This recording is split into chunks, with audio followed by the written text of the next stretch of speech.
This episode is brought to you by Hyperice, the leader in advanced warm-up and recovery technology.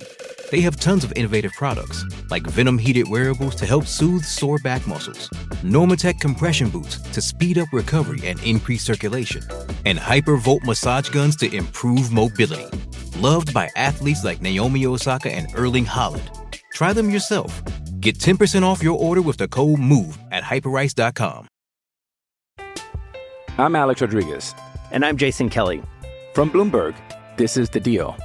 Each week, you'll hear us in conversation with business icons. This show will explore deal-making across sports, media, and entertainment. That is a harsh lesson in business. Sports is not as simple as bringing a bunch of big names together. I didn't want to do another stomp you out speech. It opened up so many more doors. The show is called The Deal. Listen to The Deal.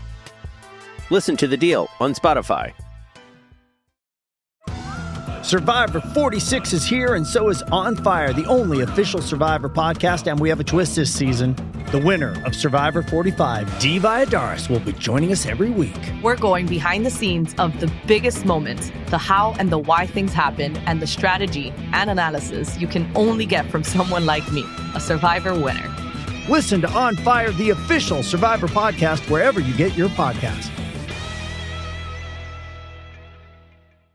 Stephen Krajcik of the Lotto Jumbo team as well, and Adam Yates of Orica Green Edge, and Anthony Turgis, who had a little bit of a tumble as he headed in towards Scarborough but stayed on his bike. Great Britain have won their first medal. It was Adam Peaty in a world record time, breaking his own world record. She punches the air and she crosses that blue finish line. The world champion of 12 months ago, who finished second here last time around, has won it. The athlete's village is not a place for fighting. I've never heard that ever in Olympic and Paralympic history.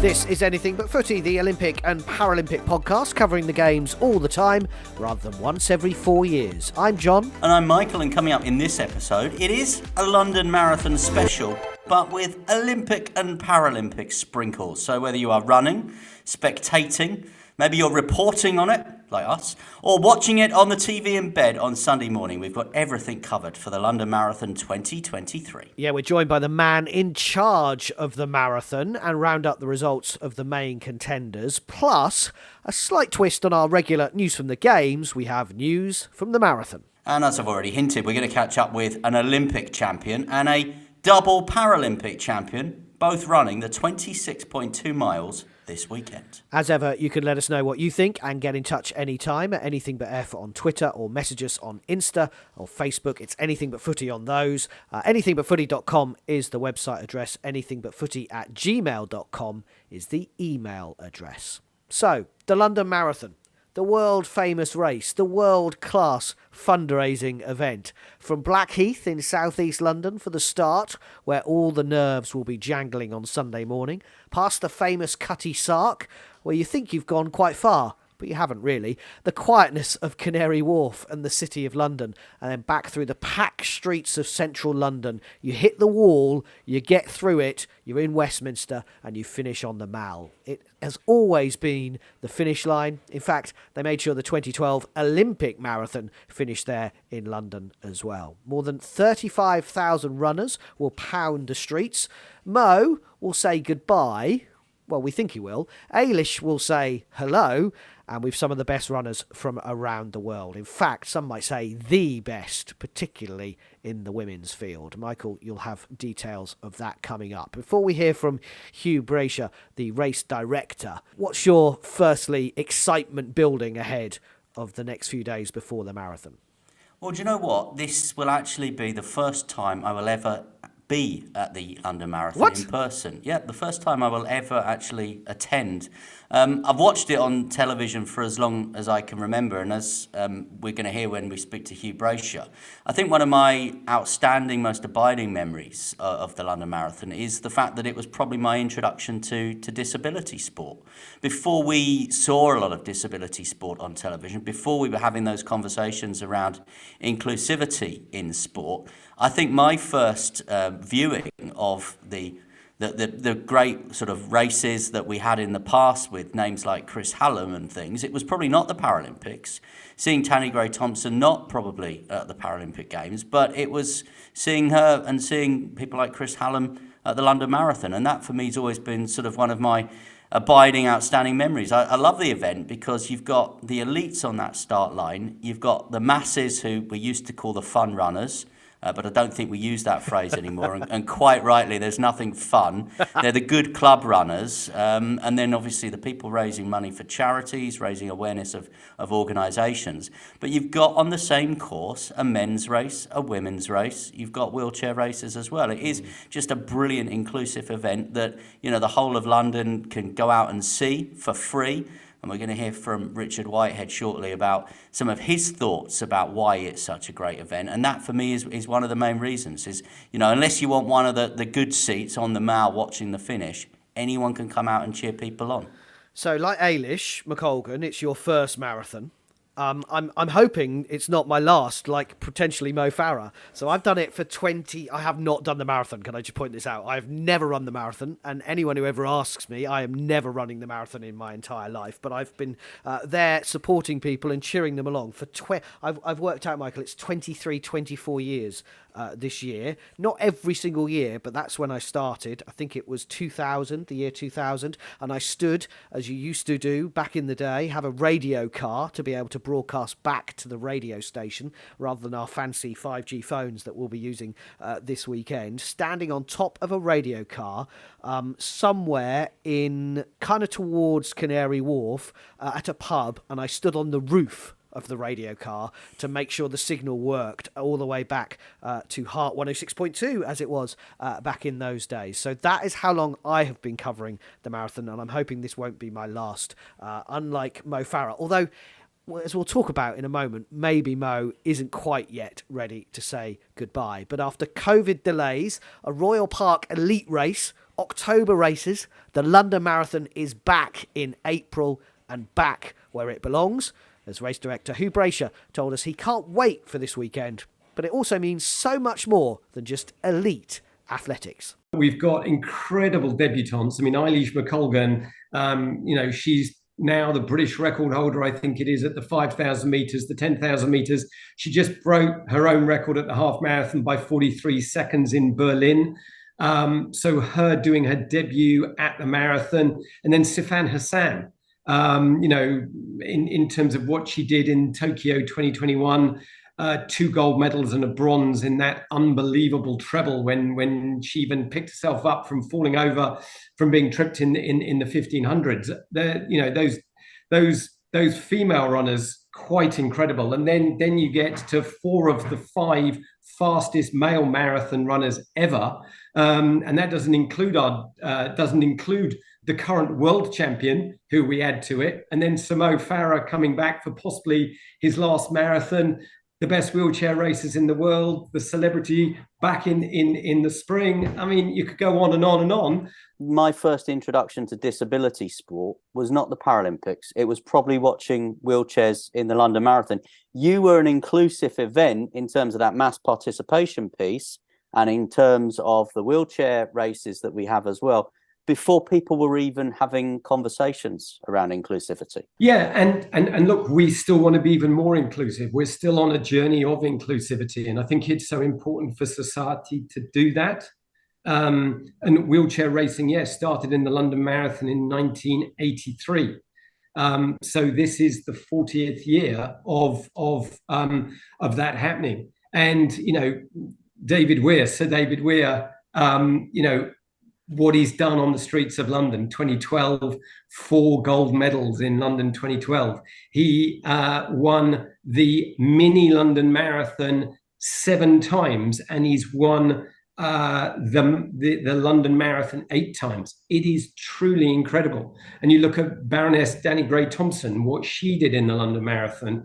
The annals of our history are built on these incredible athletes. But that's what we need to inspire more kids, more people to look after their health.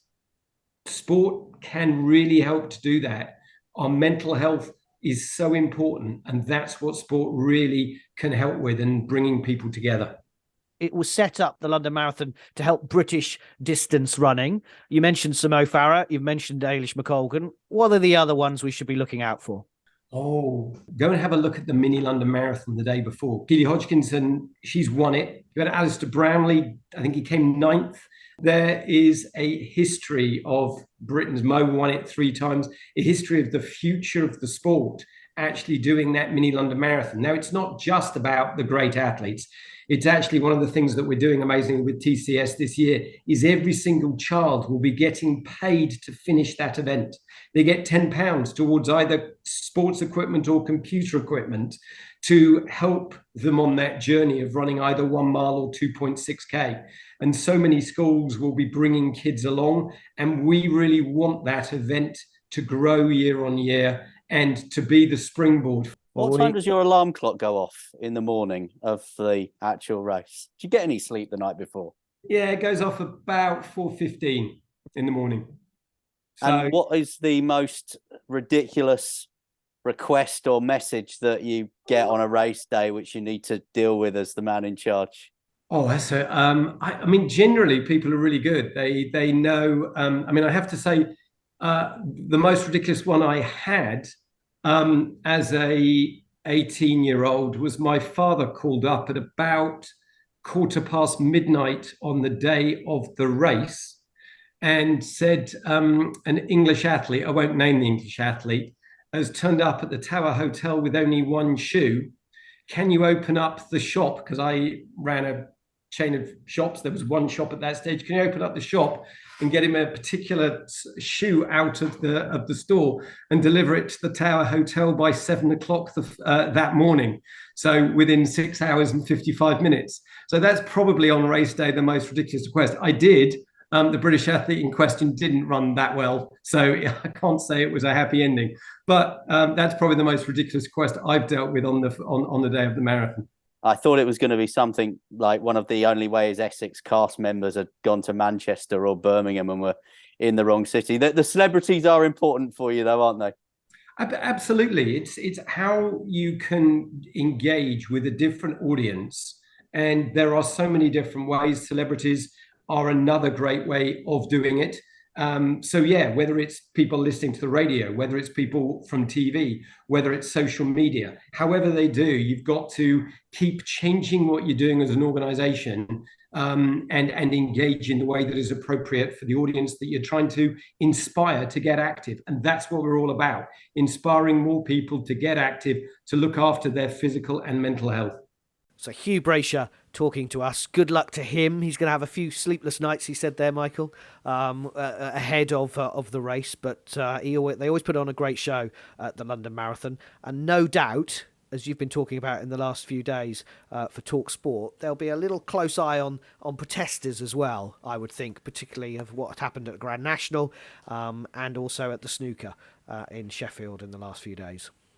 Yeah, I think obviously the security presence around the race will be very high. As we've said, obviously a 26.2 mile course through London, very difficult to try and police that. And we hope obviously that the race goes away without any hitches. But I'm sure that, events at Aintree and events at the Crucible Theatre in Sheffield will have, been much discussed over the last sort of 24, 48 hours at race HQ with Hugh Brasher and his team there. And we actually have a statement from the TCS London Marathon that is attributed to Hugh that came out after we recorded that interview. We're aware of the Extinction Rebellion protest that is scheduled to take place in Parliament Square from Friday, April 21st through to Monday the 24th. And we've been in contact with them for some months. The Extinction Rebellion organisers have assured us they do not wish to disrupt the London Marathon, as Parliament Square and the immediate surrounding area will be very busy. We advise spectators to watch the London Marathon from other locations and avoid Parliament Square area on the day. And the statement continues, as always, we are working closely with the Metropolitan Police and other stakeholders on the safety and security of the event. We, of course, wish them well. I'm really looking forward to it, and I think as Hugh sort of said when we spoke to him, I think the women's elite race for me is going to be the highlight of the day. I think the Sir Mo Farah thing is interesting. It's something obviously that, Fleet Street will be getting excited about and Talk Sport will be getting excited about, which is one of the reasons why I'm going to be there this year, and you and I will get excited about Mo Farah. But I think in terms of a top quality field and a real top class race, that women's elite race will be fantastic. It will be started by Ingrid Christensen and Katarina McKieran, both ex-champions, of course, and they're saying that it is the greatest ever field assembled for the elite women's race. You've got 3 current world record holders in there, 2 reigning Olympic champions, 4 national record holders. The defending champion from Ethiopia is back from last year. You've got the world record holder from Kenya, who's Bridget Kosgei, the Olympic champion Pereshep Shirja of Kenya as well. And also, interestingly for me, a marathon debut for Sifa Hassan of the Netherlands, who you remember was the double Olympic champion in the 10,000 metres and the 5,000 metres. And in terms of that domestic interest as well, Eilish McColgan also making a marathon debut.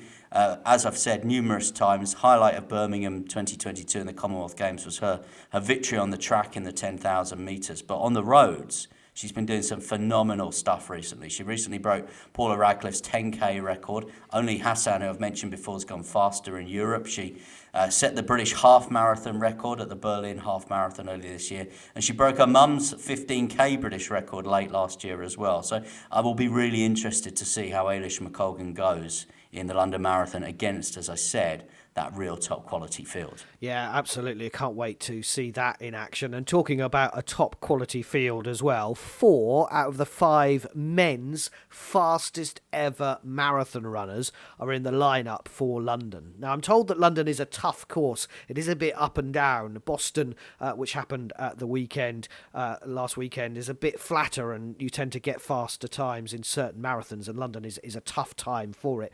But 4 out of 5 of the fastest will be in this race in London. The only one really missing is Eliud Kipchoge, who disappointed in the Boston Marathon. He's not scheduled to run in London this time, but they've got the second fastest man ever. What was your time, Michael, for a marathon? Slow. Days. 2 hours, 1 minute and 41 seconds for Kenisa Bekele of Ethiopia. That's quick marathon running over 26 I don't even think I've got out the city of York in 2 hours. Followed by Kelvin Kipton as well, the 2022 Valencia winner. The 2 other Ethiopians worth keeping an eye on as well, Birhanu Legacy and Mozene Jeremiu as well. And not only that, they're the 4th of the 5 fastest men who've ever run the marathon. Not only that, you've got the defending champion from London from 6 months ago in October, 30-year-old Amos Kipruptu of Kenya, and then you've got the world champion marathon runner as well, Timorat Tola of Ethiopia. They are in the lineup as well. So it's going to be an incredible race. I'm not sure Mo Farah will be challenging those runners. He is, of course, Britain's fastest ever men's marathon runner in history. He won in Chicago, 2 hours, 5 minutes, 11 seconds back in 2018. And in fact, Michael, that was his best ever London Marathon performance in 2018 when he finished in 3rd spot, just a couple of years after we saw him perform so brilliantly, of course, in Rio, just that time in 2016. Now, he is 40 years old, and the quotes coming from it, I thought it was his last race. But even Hugh Brasher said to us, well, it might not be. And I think Mo has sort of said, well, I haven't definitely confirmed this. So it looks like it will be, but it might not be. He finished 7th in Gabon 2 weeks ago.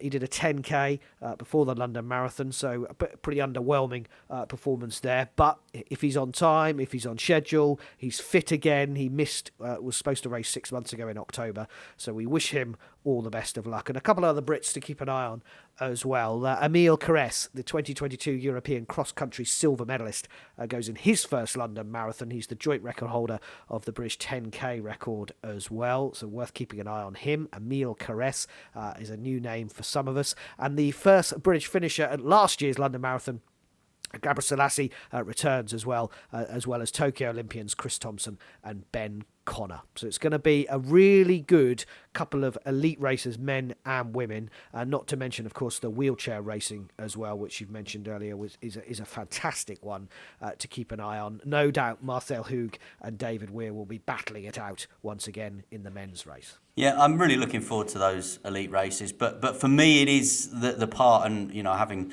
only ever really watched it on television before, it is the part of the coverage once the elite races are over that I really enjoy.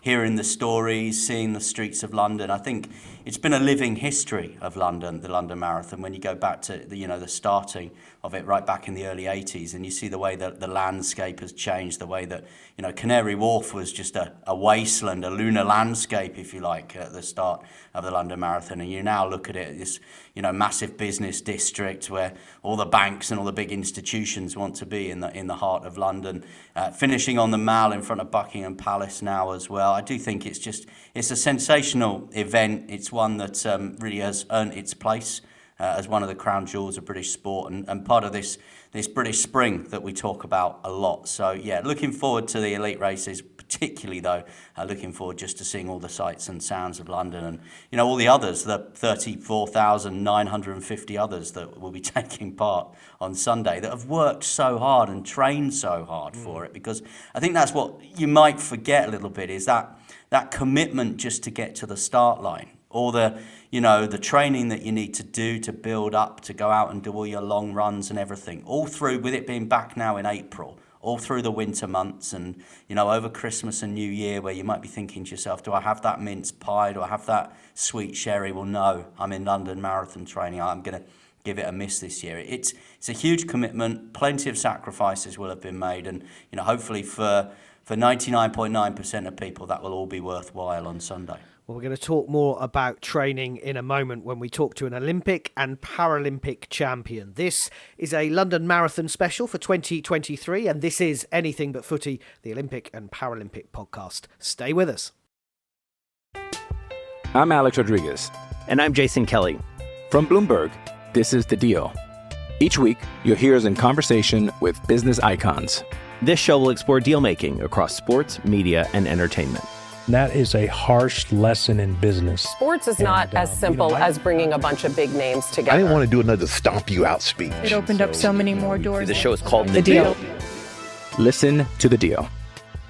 Listen to The Deal on Spotify. You're listening to Anything But Footy, the Olympic and Paralympic sport podcast. This is a London Marathon special, but we're not far removed from our roots of Olympic and Paralympic sport. Still to come, we hear from the original marathon man, a two-time Paralympic champion, gold medalist in London in 2012, gold medalist again in Rio in 2016, a medalist in Tokyo as well in the delayed games of 2021. More on that in a moment. But first, let's hear from an Olympic gold medalist from the Winter Games of Beijing 2022. She was, of course, the skip that led Team GB to curling gold. Let's hear from Eve Muirhead, who's running on behalf of the Doddy Weir Foundation. And you've got a rather good expert who's helping you as well. But my question is, has Steve Cram ever run a marathon himself? Yeah, well, to be honest, I think he has. He has run a couple. But as you say, I couldn't have better help. I couldn't have better expertise coming my way. And I remember when I first spoke to him about it, he's like, "Oh, of course, I'll help you, whatever." And I actually thought I'd just kind of get a generic marathon program for you. Kind of like you're 6 months out, kind of here you go. But no, I get kind of a lot of one-to-one treatment, kind of 10-day blocks. Like he checks in on me, I send him stats, different things. So it has been great. Steve's been absolutely fantastic. And he was actually down watching me in my half, cheering me on. And it was great to have him and great to get his help as well. And what advice can you give as well? You're a newbie, for people who are maybe listening to this for the first time and they're preparing for their first marathon as well. My God, I need advice from other people, not me giving advice, and I've never ran one before.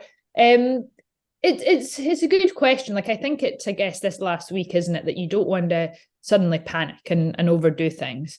I have been fighting a little bit with an injury, so I'm just trying to kind of manage that. And it's not about kind of trying to fire in the miles this last week. It's all about kind of tapering down.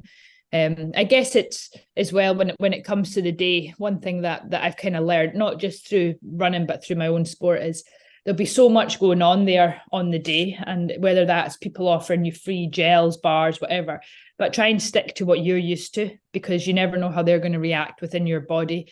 And 26 miles is a long time to run when something's not agreeing with your stomach. So try and just kind of keep to your own routine and don't kind of get pushed into different paths.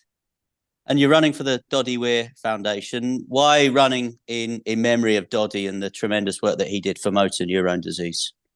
Yeah, it's a charity that's very close to me. I'm very passionate about finding a cure. I had no second thoughts. This was the charity that I was going to run for. I'm an ambassador for the charity. I knew Doddy really well. I actually first met him at Steve Cram's golf day. Had lots of great laughs with him. And as I say, I want to raise awareness for the disease. I want to help find a cure. And hopefully, if we can continue to do silly challenges like this, it helps raise as much money as we can. And just on the London Marathon generally, back in April, I think is an important part of the British calendar, but it's nice that it's back in its usual place. We've had a number of years where it's been all over the place, as Absolutely. We all have. Yeah, no, you're right. I did cross my mind very slightly to think about doing it when it was in October, but I just didn't have the time to train. Of course, being back in April, it's kind of prime time for marathons, and the only downside, I guess, is you're coming out of winter, and all the training that you've been doing has been through winter. God, I've been outside in the sleet and the snow. There's been days I've woken up and it's been a sheet of ice, so I've had to go to a treadmill and running in rain, woolly hats. Like it is no fun training throughout the winter. But I think it is great that it's in April. It's hopefully not going to be too hot. It's hopefully not going to be too cold. Weather's looking promising, I think. So it's a great time to have it, and I'm glad it's back in the calendar then. Your LinkedIn profile is looking pretty good at the minute. Olympic champion, charity ambassador, marathon runner, newspaper columnist, chef de mission for the Winter Youth Games, golf commentator. So kept yourself pretty busy since retiring from the competitive curling. I have, and I guess I retired from competitive curling, as you say, but I haven't retired in general. Like I didn't retire to sit and twiddle my thumbs at home. Like I wanted to kind of keep active. I wanted to keep exploring new opportunities, and that's exactly what I've done. And I still am involved within the sport when it comes to kind of commentating side, which I love. The World Championships a few weeks ago, the boys coming away with the gold was fantastic. Doing a bit of golf as well, working with a few different brands, and of course working with the British Olympic Association as a chef de mission. So all these new ventures for me are exciting. They're kind of on the other side of the fence from what I'm used to. So it really has kind of opened my eyes to how events run, and really like what these guys do to allow them to run, because it really is incredible. You mentioned about Bruce Mouet and the boys winning, of course, the gold at the World Curling Championships, the men's championships. How do they then prepare for Cortina Milano, the next Olympics? And will you play a part in that? Will you be offering them some advice? Because obviously you finished on a high at the right time in Beijing, but could they do the same with Milano? Yeah, like to be honest, I don't think they need any advice from me. Like these boys are the Olympic silver medalists. They're now the world champions. They've got a huge career ahead of them, and they're just peaking, I guess, at a right time, moving into Cortina. Watch them at the World Championship last week. Like God, they were incredible. They really were. Like the way they played that final, I think they averaged 96%. Canada were poor, but I think even if Canada brought their A game, they were still going to get beaten. So it is great to see the sport of curling's growing, getting better. And yeah, Bruce and the boys are definitely a world-class team, and they've proven that. And for sure, like watch out next Olympic Games. I think those boys will definitely be fighting for that top spot on the podium. And the Winter Youth Games, how important is the role of chef de mission? And is it something that you're interested in maybe further down the track? We see Catherine Granger running UK Sport, for example. Yeah, I was very excited when I was approached for that role. I've always been involved with the Athlete Commission for the last couple of years. And of course, always been part of Team GB at many Olympic Games. So to be approached and to be asked to be chef de mission for me was very special. Of course, it's very different. It's completely out with my norm, out with my comfort zone, sitting behind computers and laptops a lot of the time and organising the event and things. But it's amazing like what it takes to organise an event like this. And the Youth Olympic Games for me is a very, very important event. It's where these athletes learn a lot about moving forward, learn about the culture, the values. And of course, it's not all about medals out there. I think it's about making friendships and, as I say, learning about how an Olympic Games is run. And for me to be part of that is exciting. And I really can't wait to lead the team out there in Gangwon in January 2024. And that chef de mission role, Eve, I mean, for you, you're going to need to be mum, big sister, best friend, teacher, all wrapped up and rolled into one, aren't you? Yeah, like I suppose there's a lot under the blanket that it comes with. But God, these athletes, like they're gonna deserve their place there. And I know how focused they'll be to perform. And I'll be that kind of safety blanket behind them if anything goes wrong, if they need anything. And to be honest, I just can't wait to see these kind of youths shine, like what they're good at doing, because I think it's really important that they get this opportunity. Final question. I asked you earlier for your advice ahead of your first marathon. You can give us advice about how you sleep the night before a major event. How do you sleep, and what advice do you have for people? And is it a case of, well, actually, it doesn't really matter, just have a few hours and then it will get you, the adrenaline will get you through? Or do you really need to focus on that sleep this week? I think probably this week, yes. I think this week I need to make sure and try and get a few hours in the bank. I think when I get to London prior to the event, I don't think you're going to get an awful lot. Like what you say, you're a little bit nervy and you're a bit anxious, and I'm sure I won't sleep too much that night. It's an early start as well. But I think what's important, like what you say, let's bank a few this week, leading into the marathon, and then on marathon night, like I guess a couple hours. The Saturday is actually my birthday, so there'll be no celebrational parties going on the Saturday night. We'll have to wait till the Sunday for that. Well, it sounds like you're going to have a weekend to remember and to celebrate as well. Eve Muirhead, thank you so much for talking to Anything But Footy. Thank you. I do think when you come out of that elite sporting bubble, especially when you come out of it as Eve has, as an Olympic champion after the trials and tribulations and the ups and downs of her career, a bronze and then finally that gold medalist, it must be difficult to replace that buzz. And it must also be difficult, I think, to replace that lifestyle. And you've led your life as an elite sports person. You've worked to programs and you've worked to schedules for years and years and years, which is why you're an Olympic champion. And I think it's very difficult often to sort of step away from that. And following on social media, she's had a ski trip. Every elite athlete, I think, once they retire, gets to go on their first ski trip, because you can't do that when you're competing. But yeah, she's obviously building up a very decent portfolio. And we've had a conversation, haven't we, before on this podcast about athletes that we feel we always knew had more to offer their sport or society than just what they did on the track or on the lake or on the pitch, wherever it was. We talked about Chris Boardman, haven't we, in the roles that he's gone on to do. We've talked about Catherine Granger, and I definitely think Eve Muirhead is another one that will probably be in a senior role running British sport at some point in the future.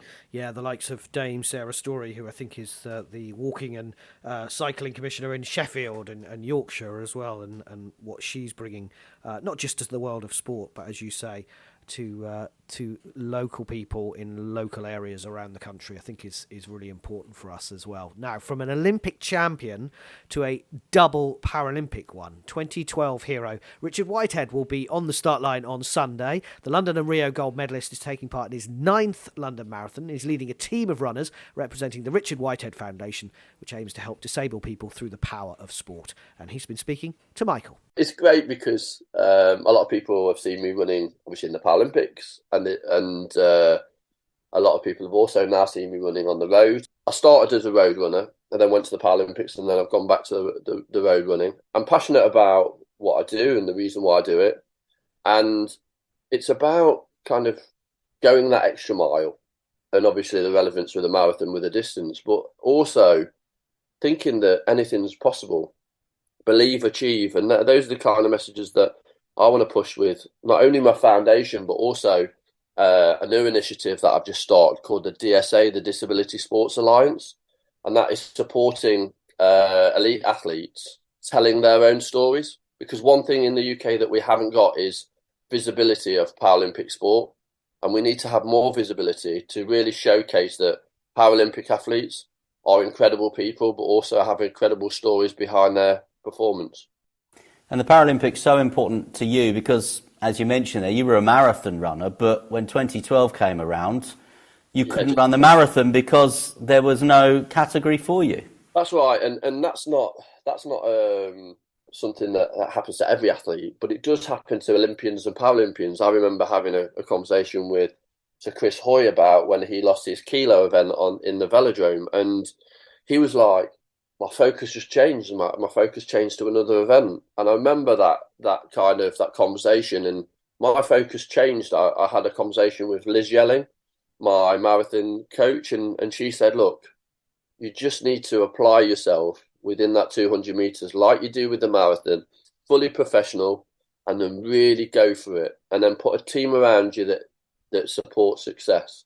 And that's what I did. It took me a bit of time to get to know the event and get to understand that explosive power takes a bit of time to work, especially after running marathons for so many years. I won in London, and that really catapulted me to the success that I've had. But I've always been really passionate about the marathon because it's given me the real kind of opportunity and the platform to say, look, yes, I've got a disability, but that's not stopped me at all. And having a disability is something to be celebrated, not to be put all these barriers and obstacles in the way. And hopefully when people see me racing on the road or on the track, they see a performance athlete with a disability. They don't see the disability first. And for you, what's obviously in the future? Sunday, London and the marathon, then what happens next?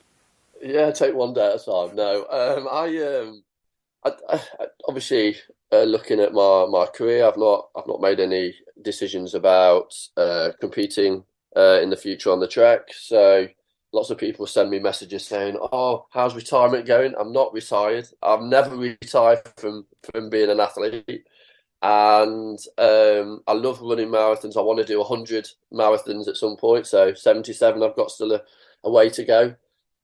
Foundation-wise, we want to grow that foundation and have more of an impact on sport and the next generation of Richard Whiteheads and make sport more accessible. But also, I think it's really important that to get elite athletes, whether it's in the Olympics and Paralympics, to understand their social responsibility. When they stand on that podium, it's not about self-gratification. It's not about that medal. It's about how you can put back into the sport that's given you so much. So I'll be working tirelessly on that, and hopefully you'll see me on the roads for years and years to come. Fantastic to catch up there with Richard Whitehead. Now, I don't know whether I've ever mentioned this, but I did the inaugural Yorkshire Marathon. And, you might have mentioned it once or twice. Back 10 years ago now, and I was chatting before we recorded the interview. I was chatting to Richard, and he said, "Have you ever done the London Marathon?" I said, "No, I've never done the London Marathon. I've applied many times, never got in. I did the Yorkshire one." And he said, "And would you do another one?" And I said, "No." I said at the end of that one, it was a one-off. I'm never going to do it. And he said to me, he said, "Look," he said, "I always tell people, don't make your first one your last one." And so he has said to me that if I want to do the London Marathon, he could get me a place running on behalf of the Richard Whitehead Foundation next year. The gauntlet has been set. Yeah, he has. He said, "I will get you on that start line next year." I mean, if someone out there is going to convince me that the London Marathon is something I can still do at the age of 46, then I can't think of many better people than Richard Whitehead, who's run 77 of them. No, quite. And you're only 6 years older than Mo Farah at the moment. So, you know. And about 6 hours slower. Anyway, let's move on to our other news, not from the Games, but other news from the marathon. And Gordon Perry will start the race this year. He was the first ever wheelchair race winner, aged 28. That was back in 1983. He raced in the next 16 editions of the marathon, was in the top 10 on 4 occasions. Back in 1983, he was also representing Great Britain at wheelchair basketball. This year's wheelchair race will be the richest in its history, with a prize pot of over $250,000. Also this year, the TCS London Marathon is looking to break a world record by setting schools a challenge. They're looking to break the world record for the most pledges received for an exercise campaign in 1 month. The current record, 241,675. So what they're asking schools to do is register, sign up. So you just register as your school, and then you register all your pupils as part of that registration. And then the pupils need to run, jog, walk or wheel 1 mile. So each school registers once on behalf of every pupil. You need to complete the challenge by Friday the 12th of May. And finally, in our news, not from the Games, but from the marathon, it's been announced this week the London Marathon Foundation has awarded £100 million to projects across the UK. I mean, I can't run through them all, but since 1981, that funding has protected 51 playing fields. They gave funding of £7 million towards the London 2012 Legacy Project. That's the London Marathon community track that you'll find at Queen Elizabeth Olympic Park. They've helped to fund Go London, which is a community sports fund. And it's not just about London and the South East, 20 other large-scale projects across the UK. They've worked with organisations like Transport for Greater Manchester, Activity Alliance, and the Alliance of Sport. Incredible stuff. We look forward to, of course, the marathon on Sunday, back in its rightful place, back in April. Michael and I are back as well, covering it. Quite the week we've had in the build-up, and it's going to be quite a week of sport as well. And if you're thinking about, well, what about all the other Olympic and Paralympic sport that's happened this week? Well, make sure you follow Anything But Footy. We're on Twitter at Anything But F, on Insta or Facebook, Anything But Footy. We're on our website. You can email us anythingbutfooty@gmail.com. But make sure you follow the podcast, because we will be joined by a 3-time European gymnastic champion in another special episode coming up this week. Yes, like the London Marathon, we are back with another special episode coming soon.